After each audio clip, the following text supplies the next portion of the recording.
नमस्कार।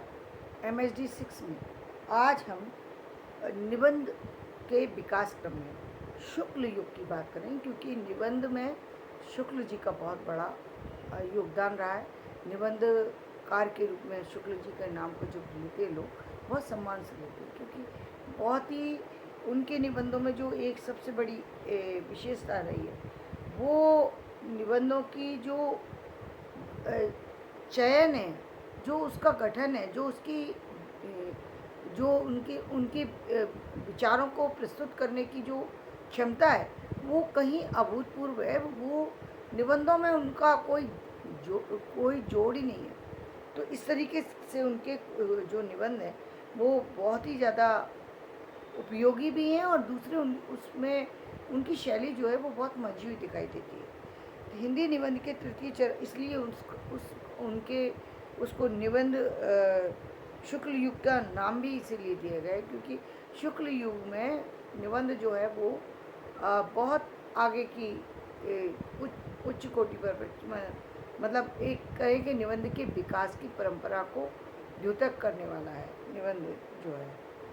हिंदी निबंध के तृतीय चरण को शुक्ल युग की संज्ञा प्रदान की गई। आचार्य रामचंद्र शुक्ल के निबंध क्षेत्र में पदार्पण करने से इसे नए आयाम एवं नई दिशाएं प्राप्त हुई। उन्होंने चिंतामणि में जो निबंध संकलित किए हैं, उनमें हिंदी निबंध अपने चरमोत्कर्ष पर पहुँचे दिखाई पड़ते हैं। तो वो क्यों दिखाई पड़ते हैं चिंतामणि में? इसीलिए यहाँ पर उन्होंने ज़्यादा निबंधों की चर्चा नहीं की। चिंतामणि अपने आप में निबंध का एक संकलन है। वस्तुतः निबंध कला के सभी गुण इनके निबंधों में उपलब्ध होते हैं। जैसा कि मैंने कल भी बताया था, निबंध में यदि हम एक छोटा सा पुट, यदि हम उसको उदाहरण के रूप में प्रस्तुत कर देते, जैसा कि कल मैंने एक उदाहरण दिया था। किसका दिया था? सरदार पूर्ण सिंह जी के निबंध का। तो वो अपने निबंध में लाक्षणिक भाषा का प्रयोग करते थे, और वो किस तरीके से करते थे, जैसे मैंने दिखाया था। आजकल भारतवर्ष में परोपकार का बुखार फैल रहा है। वह वीर ही क्या जो टीन के बर्तन की तरह झट गर्म और झट ठंडा हो जाता है। ये उन्होंने लाक्षणिकता का प्रयोग करके ये बताया कि निबंध अब कहना ही अपने आप में एक कला है। उसमें यदि हम उसमें अभिधात्मक, लक्षणात्मक या फिर व्यंग्यात्मक कुछ विशेष चीज़ें जब हम डाल देते हैं, तो उस निबंध में कहीं ना कहीं और अधिक सौंदर्य झलकने लगता है, समझने में और अधिक वो सरल हो जाता है। साहित्यिक शैली जो है उसमें कहीं और उभर करके आ जाती है। तो लेकिन ये बात एक जो मैं बार बार कहती हूँ, ये ज़रूर है कि शुक्ल जी के निबंधों को हर व्यक्ति तक पहुँचने में थोड़ा वक्त लगता है। हर व्यक्ति की पहुँच से परे, जैसे प्रसाद जी के नाटक हर व्यक्ति की पहुँच से परे, उनको बदल करके तो हम समाज तक पहुँचा सकते हैं, और पहुँचाना चाहिए, क्योंकि अच्छी चीज़ों का समाज में पहुँचना बहुत ज़रूरी है। प्रसाद जी ने जो ऐतिहासिक नाटक लिखे हैं, वो अपने आप में बहुत ही अच्छे तरीके से लिखे हैं।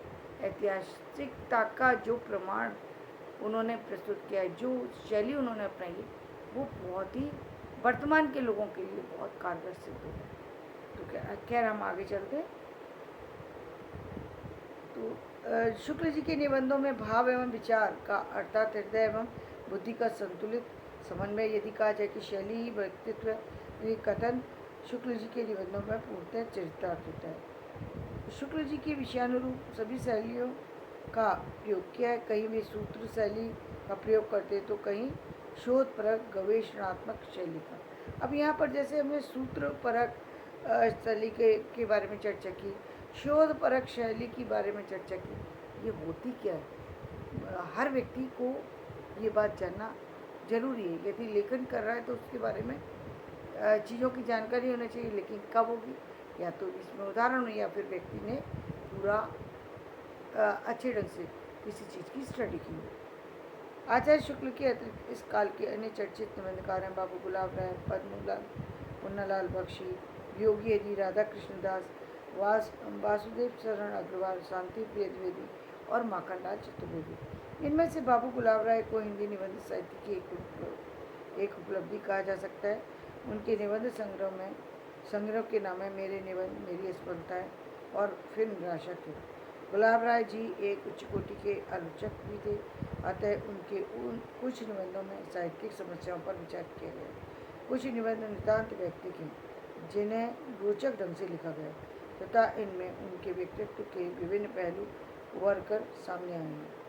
बख्शी जी के निबंध कुछ और पंच पात्र के में संकलित हैं, जिनमें मौलिक विचार और नूतन शैली के दर्शन होते हैं। उपर्युक्त विवेचन के आधार पर कहा जा सकता है कि शुक्ल युग हिंदी निबंध के विकास का स्वर्ण युग है। इस युग के निबंधों का विषय क्षेत्र अधिक व्यापक हुआ, साथ ही उसमें गंभीरता और सूक्ष्मता भी आई। ये निबंध मनोविज्ञान, साहित्य, संस्कृति और इतिहास सभी विषयों को समाविष्ट की इन विषयों की मौलिक समस्याओं को बड़ी सूक्ष्म पकड़ के साथ प्रस्तुत किया गया है, किंतु निबंधों में भावुकता एवं आत्मीयता का तत्व भी पर्याप्त मात्रा में बना रहा है। निजी अनुभूतियों एवं व्यक्तिक भावनाओं का प्रकाशन भी शुक्ल युग के निबंधकारों ने खूब किया है। भाषा शैली की दृष्टि से ये युग द्विवेदी युग की तुलना में अधिक विकसित एवं पूर्ण है। आचार्य रामचंद्र शुक्ल इस युग की महानतम उपलब्धि हैं और वे हिंदी के सर्वश्रेष्ठ निबंधकार कहे जा सकते हैं। तो धन्यवाद। मैं अपना वीडियो यहीं समाप्त करती हूँ। मेरा वीडियो पसंद आए इसे लाइक करें, शेयर करें, सब्सक्राइब करें।